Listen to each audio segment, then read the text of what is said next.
ओडिशा रे किछि दिन हब हईजा भली भयंकर बेमारी तार काया विस्तार करवा अत्यंत दुखर विषय एवं गुरुत्वपूर्ण स्वास्थ्य विषय।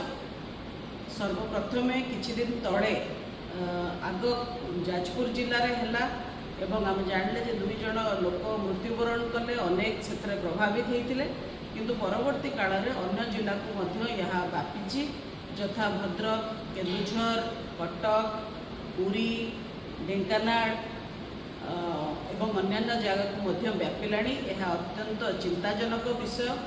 हईजा बा कलेरा ये गोटे बहुत सीरियस बेमारी बोली समस्ते जानती एवं मनुष्यर जीवन जाइपारे जदि सरकार सतर्कता अवलंबन न करती। आमे जानिचे जे वर्षा दिने विशेष भाव में पानी को शुद्ध रखिबार आवश्यकता रही एवं चतुर्पार्श्व जो वातावरण रही स्वच्छ रखिबार आवश्यकता रही।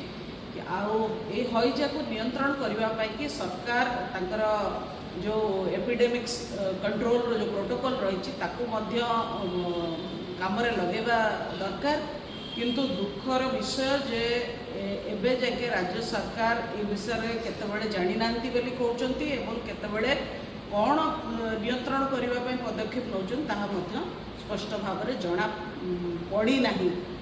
तेणु एमती हल्का भाव में हईजा भली गोटे जोटा एपिडेमिक हो पारे बेमारी को नबा सरकार अपरिपक्वता एवं तांकर शासन चलैबारे अनभिज्ञता को दर्शाउछि। ता सहित ओडिशावासी जीवन संकट में पकाउछि।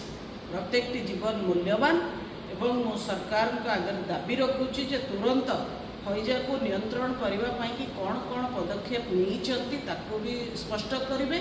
ता सहित जो प्रोटोकॉल रही हईजा को कंट्रोल रे रखा कि ताकू मध्य तुरंत लागू करके गोटे युद्धकालीन भित्ति वार फुटिंग रे हईजा को कंट्रोल करेंगे जमती कि अन्य को जिला बा अन्य गोटे व्यक्ति को मध्य ये आउ संक्रमण करि परिबो नाही।